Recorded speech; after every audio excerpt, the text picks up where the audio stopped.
All right, so let's just discuss what makes up a high-quality physical education program. Uh, Big question. Write 1 to 2 paragraphs on how the philosophies of idealism, realism, pragmatism, naturalism, and existentialism relate or align to the philosophies of teachers, particularly you as a prospective physical education teacher today. The answer to this is all of these together make up the teacher of today. No longer can one way be considered the best way. The teacher today uses the best pieces of each of these philosophies. So let's take a look at a few of these pieces. We have individualized instruction. All right. We have teaching by the scientific method, grading based on the cognitive, affective, and psychomotor domains, giving life experiences, allowing students to have choices in their learning, and behavior, reinforcing the idea that each student, is responsible for his or her own behavior and it is his or her responsibility to act accordingly, thus making the choice to have inherited the consequences that come with chosen actions. All right, so obviously with individualized instruction, we have individuals in the class that have their own needs, and it's our job as a teacher to find those needs and to help them individually to help them improve, whether it's a skill or whatever it is. If we see one student that's struggling a little bit with one skill, then we're going to help them improve with another. We've got grading, which is a big one. Cognitive, knowledge. We're going to increase their knowledge. Affective. How are we helping them to feel inside? And psychomotor. What skills are we teaching them, and what skills are they learning? Thus, if we're teaching them cognitive, affective, and psychomotor, then we most certainly must grade upon it. All right, we may give them life experiences and allowing students to have choices in their learning. This is kind of one of those deals where if we let them choose, then they're likely to be more likely to participate. So in a lot of ways, this is something that we can plan to do. We can plan to give them a choice. So in fact, we choose activities that we would choose anyways, and then we give them the choice of the activities that we want them to choose. Thus, power stays in our hands. Teacher always keeps power in their hands, but we allow them to think that they are choosing what they are learning. Thus, we are planning their learning, but they think they have a choice about it. All right, that's kind of the trick to that situation right there. We have behavior. Every child or every person has a choice to whether to act good or act bad, and we must let them know that it's their choice. And if they make the choice to act good, then they're going to have consequences that come with acting good, and they will have consequences with choices with acting bad as well. And we'll talk about where we put the rules and that type of stuff here shortly. We have experiencing nature. Obviously, we have outdoor rec, and we want to take them outside. And there's lots and lots of activities that we can have them do outdoors. So, what is high quality physical education? And first, let me say that high quality physical education is going to consist of just about everything, or it will just consist of everything that we talk about here in this PowerPoint. But it most definitely starts with classroom management and grading, keeping everyone involved, and teaching by the domains. And note, if we're teaching by the cognitive, affective, and psychomotor domains, then we most definitely should be grading by them. I say that over and over again. Keeping everyone involved. This means no lines in physical education. We want to keep them moving. All right. We want our students to be running, and learning skills, and just to get as much participation as possible out of them. In no way should they ever be sitting. We'll talk more about that. And right there was what is high quality physical education to you, and discuss rolling out the ball. So what is rolling out the ball? Rolling out the ball is when a student or when a teacher basically has a class come in and they say, here's a ball, let's go play.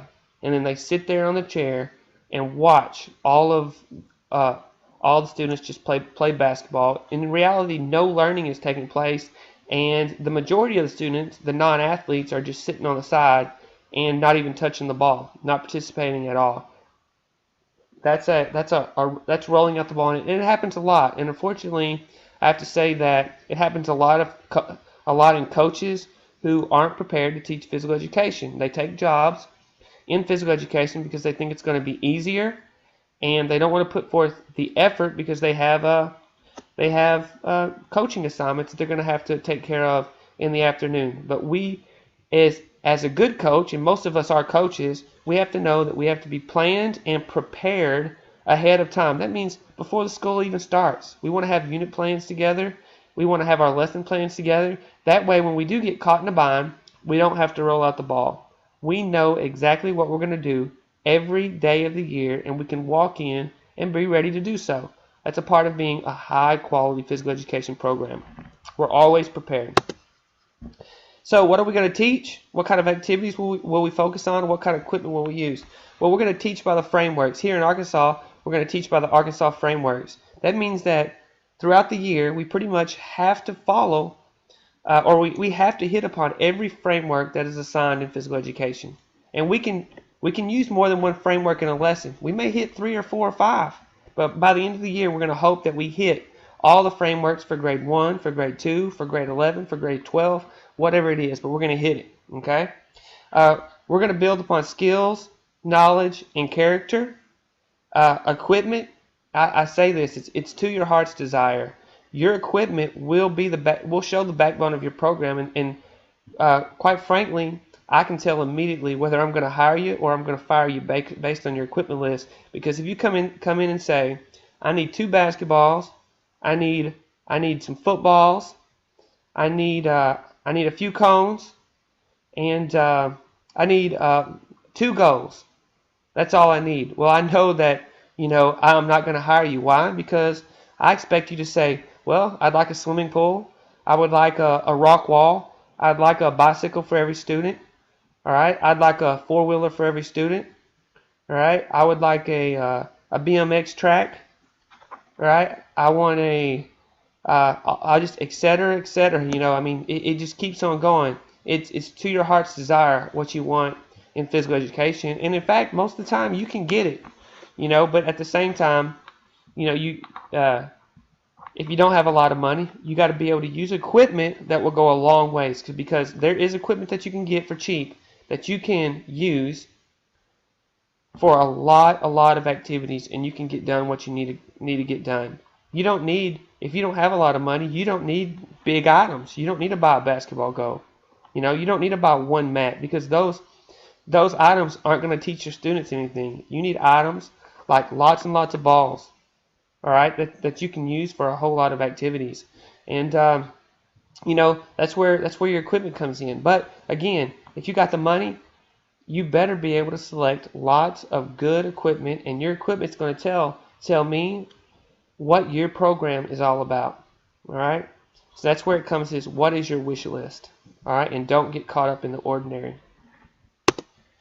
All right, so what do we want? We want a clean workspace, but at the same time, we want lots of equipment everywhere. Especially if we've got it set up for them to go when they enter the gym. We want character words everywhere, sports and motivational posters everywhere. We want to make that gym as fun and exciting as possible. All right, but we also want it safe. All right, so what does grading look like? Grading is based on the psychomotor, cognitive, and affective domains.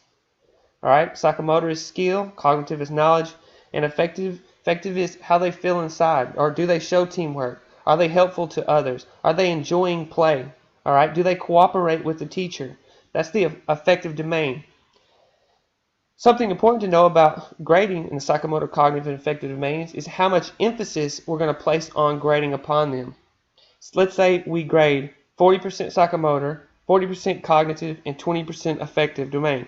I say 40 and 40 is pretty solid, because in order to learn in the psychomotor, well, you're going to have knowledge. So they're kind of equal. But at the affective domain is where we can get low quality in physical education. If we have 50, 60, 70, or 80% affective domain, then we're losing in physical education because we're not teaching skills. We're not teaching knowledge. So 40-40-20 is pretty good. It could be 50-30-20. It could be 50-40-10. All right, but in no way should that effective domain get above 50% for sure. I would say that effective domain probably shouldn't get over 30 or 40% to stay high quality. It is absolutely not solely based on participation, effort, and or ability. We don't grade on participation in physical education. We do under the effective domain just a little bit. We don't grade necessarily on effort because that doesn't show us skill. Because everyone can learn in physical education. If we show them how to shoot a basketball, show them the skill it takes to shoot a basketball, then they can show us. We do not grade on outcome. We don't care if they make the basket or not. All right? We don't care. Thus, effort is not a deal. If we show them how to set up to pitch the ball, pitch a baseball, to throw a ball, to throw underhand, they can show us how to do it, and we don't care if they make it or not. All right? That is grading on the psychomotor domain. We don't grade on outcome anyways. We definitely don't grade on ability. Everyone has an ability inside them to be really good or not so good, but they can all show us the skill. All right, everyone can get into the skill, and we don't grade on outcome. All right, we don't grade on participation, we don't grade on effort, and we don't grade on ability. We stick with the psychomotor, cognitive, and affective domains. We grade on what we teach, no matter what the level. That is high quality. If we teach them something, we're going to assess it. And then we're going to see if they learned it. If they didn't learn it, we're going to go back and teach it again. That's very simple. All right? Very simple. If they are not succeeding and not learning what we're teaching them, it's our fault as teachers. Very simply. All right? No rolling out the ball. We go again. We do not roll out the ball. There's no teaching. All right? It's low quality. We do not roll out the ball under any circumstances. Rules and procedures, again, award systems. All right? What's that mean? That means if they do something great, then maybe we give them an award. Could be a sticker, could be a golden shoe, could be a marble in a jar. All right? Things I used to do with classes. I had a whole bunch of classes. Every class came in, they got so many, maybe they got marbles in a jar, or maybe they got stickers on a wall, and if they earned something in the class, as a class, they got points towards it. The class with the most points at the end of the week got the golden shoe for the entire next week, and all that was a shoe that I took paint and I painted it gold, and they hung it on the outside of their door, and every class wanted that golden shoe. All right, it was a big deal. So there's award systems there that encourage good behavior. All right, and it helps your class to grow. All right, we want positive rules only. For example, try your hardest. That's a positive rule. Respect yourself and others. That's a positive rule. What we don't want is no rules, like no chewing gum, no fighting, no cussing, no sliding. What does that do? That creates a negative vibe in physical education, and we don't want anything to do with it. We have no rules. We do not put no rules in a physical education gym. We want positive rules only. We teach character. We keep everything positive. We do not have no rules. Everyone knows the rules anyways. Why put no rules up? We have the rules posted in the classroom. The school rules posted in the classroom. By law, we have to have them. They're posted right there by the door. They're sitting there. The students know the rules. We don't even need to go over them because they've done that in the classroom anyways. We have our own physical education rules, and we keep those positive in nature. All right? Students are made aware that they are in charge of behavior and are made aware that those choices have consequences, both positive with awards and negative punishment and negative, all right, punishments. All right, timeout. We call parents, we send them to the office, and we meet with parents. And that's pretty much in order. What we want to do is always handle our behaviors in-house first. All right? Now, something to go back here.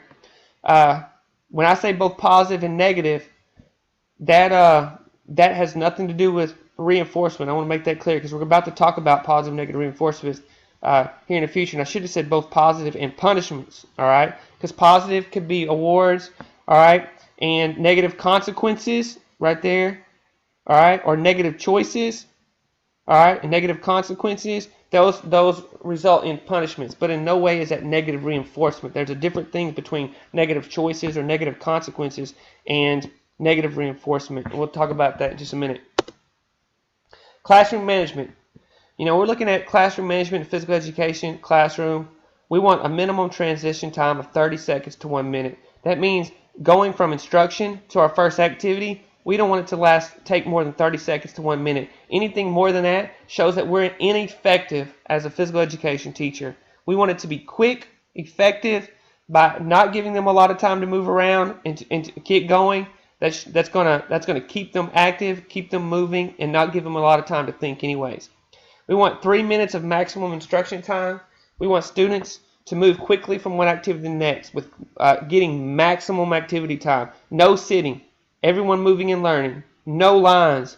Maximum learning practice and opportunity. No more than 10 minutes on one activity max. All right? So going back to this, we want our students to walk in the door and we want them moving. All right? If we're going to teach them something, we're going to teach them quickly and we're going to get them moving again.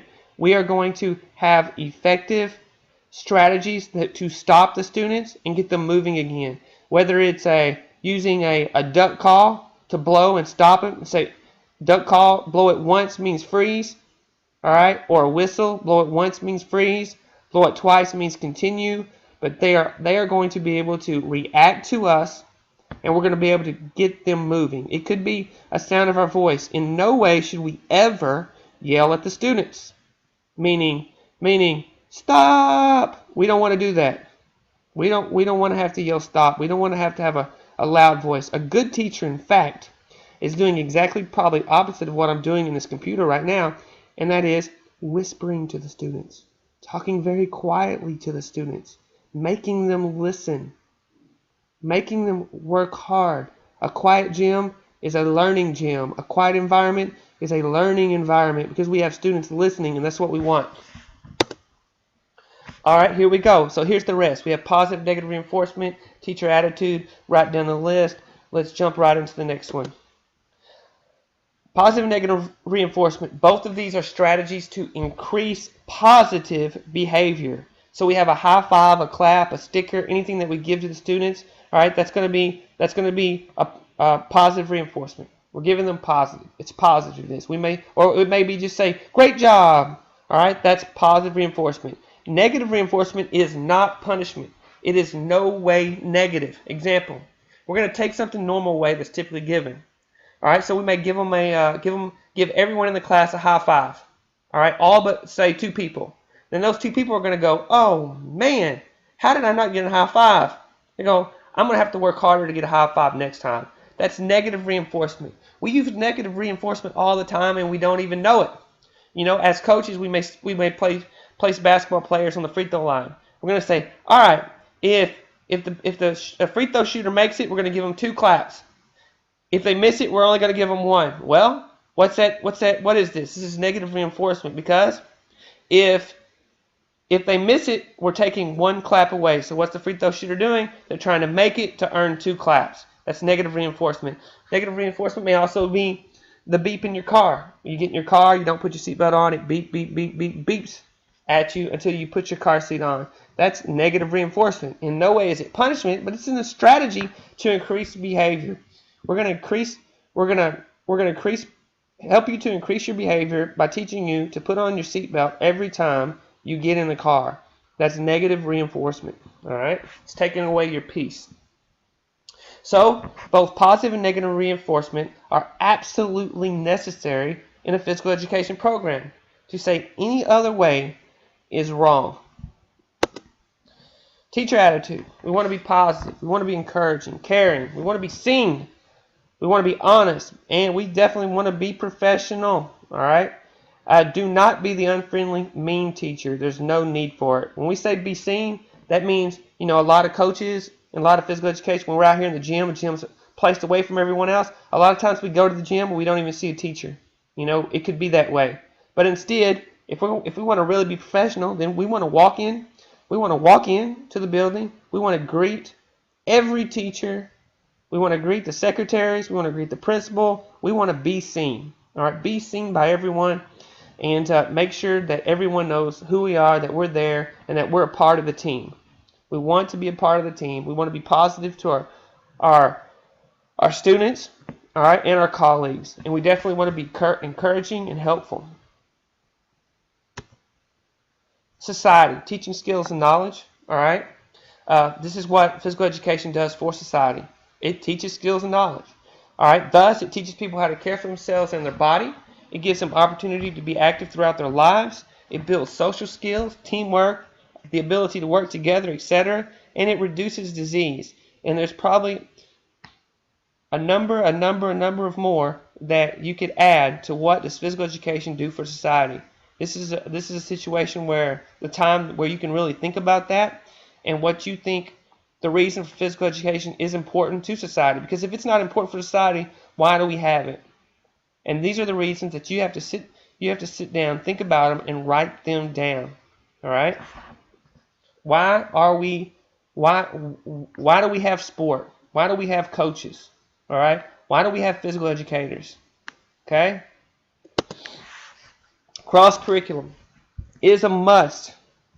It incorporates reading, writing, and math into physical education. Is absolutely necessary. All right? So how do we incorporate reading, writing, and math into physical education? Well, we got to be creative. All right? We've got to think about ways that the students can add, multiply, subtract while participating in activity. They've got to be able to come in and write during activity. They've got to be able to maybe we have journals that they come in and write in their journals. All right? These are lots of different ways that we can incorporate reading, writing, and math into physical education. All right? But all in all, we have to work with classroom teachers. Absolutely necessary. All right? What are the teachers teaching them? Then we have to come and say, all right, well, we're going to help. We're going to put it into our classrooms. All right? That's very high quality. We're going to incorporate we're going to reinforce the importance of life skills, because reading, writing, and math are life skills. And we're doing it in the physical education classroom, and that shows the students that not only is it important in the classroom, but it's also important in real life. And it's important, not only that, it's important in the gym. It's important in sport. It's important in physical activity. And we can help with that. Skill progression, systematic progression of skills. All right, so we start with the most fundamental, and we make it we work to more advanced. We have to start out with the most fundamental, though, because we are teaching to the masses, not just the athletes. So it doesn't matter if it's 12th grade or kindergarten. We have to start with the most fundamental, because there's somebody in the class that doesn't have it. Right now, our physical education programs are very weak. Ideally, by the time they're in 12th grade, everyone should be able to throw correctly, kick correctly. All right? Should be able to dribble with their feet, dribble with their hands. All right? Juggle. All right? Do all these type of things that we teach, can teach in physical education. Rock climb, run. All right? Ride a bicycle. All these things they should all be able to do. Jump rope. Even right now, probably 80% of our students in high school cannot even jump a rope, and that's a problem. Most people can't. Why? Why? Because our programs aren't where they need to be. All right. So we have age-appropriate activities and equipment. What that means is we don't. In fact, I'm a believer that even our 12th, most of our 12th graders should not be using a normal size basketball. I'm a believer in it. All right. Why? Because daggum professionals use a regular size basketball. Professionals use a 10-foot goal. Why are we using a regular size basketball and a 10-foot goal? All right? There's no need for it. Goals need to be dropped. If it's high school, maybe they need to be dropped at 8 foot for a 12th grader, for 12th grade physical education. They're learning the skills. Outcome doesn't matter. For elementary Elementary, where should the basketball goals be? Probably just above their hand, raising their hand. Maybe even lower. It might need to be a trash can. Because what are they doing? We're teaching them a skill. It doesn't matter the outcome. Maybe it's shooting a piece of paper into a trash can. Whatever it is, all right? That's where it needs to be. Some situations need big balls. You know, young kids need big soft balls to catch. You know, older kids, they're probably going to need, some of them may need smaller balls, some of them may need bigger balls. But whatever it is, it's age appropriate and the equipment is appropriate. The environment must be considered. Is it open or a closed environment? All right? And this is all, you know, we early in that most fundamental stage, we're going to close off the environment. It's just going to be them and the ball. All right, or them and one other person playing catch. Then we're going to open that environment up to where there's lots of things going on, lots of things moving. That's a much more advanced stage, and we're going to work up to that. All right, all skill progression. Teaching values. What do we want to teach on a daily basis? Character, respect, honesty, teamwork, sportsmanship. We want to emphasize it. We want to show that our program, when they come in, that they're gonna learn to be good citizens, and this is all a part of it. All right, we must strategize and plan all of these in our lessons every day. All right, and that's what's important about teaching values in physical education.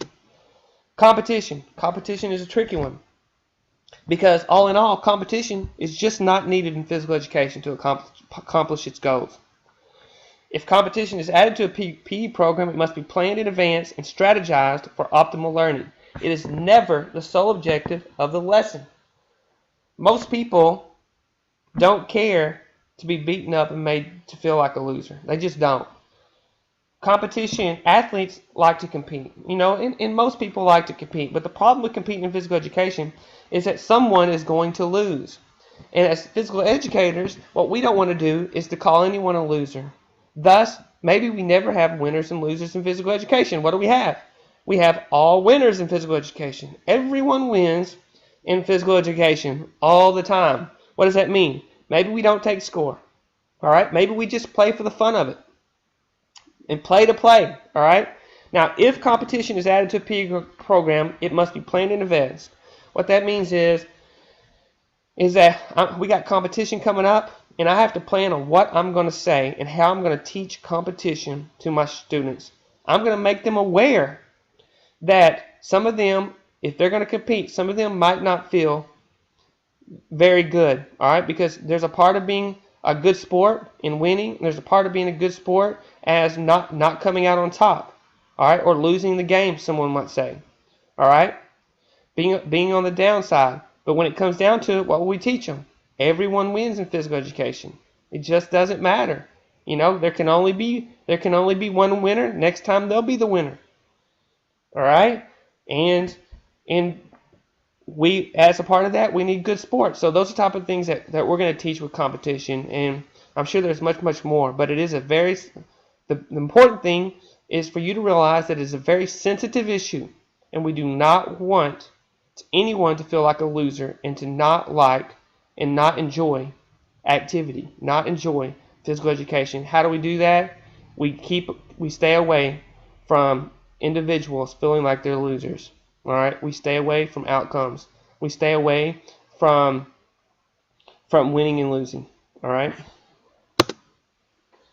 Sport versus lifetime activities. We have too long placed too much emphasis in sport and physical education.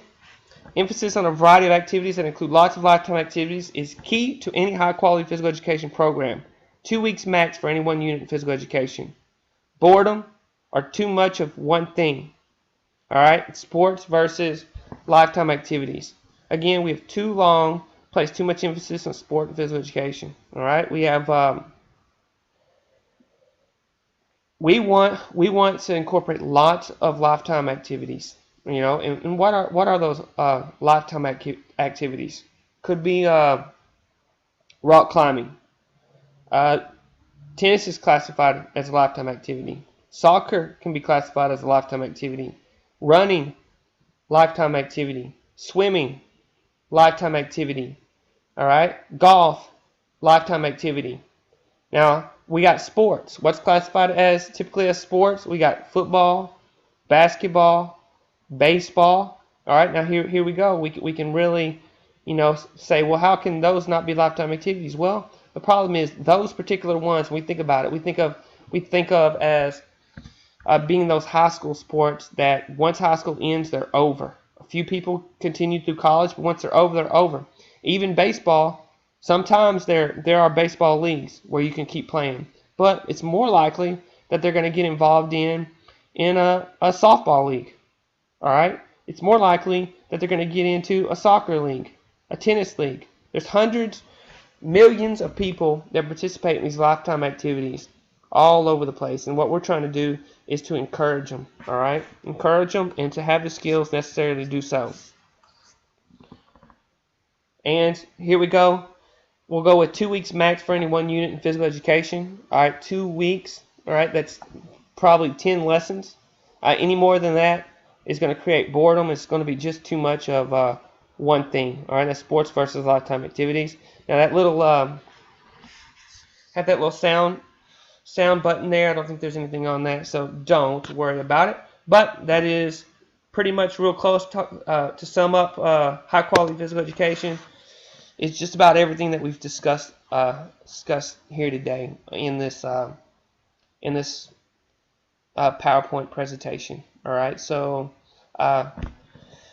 hopefully you learned something, and if you have any questions, contact me.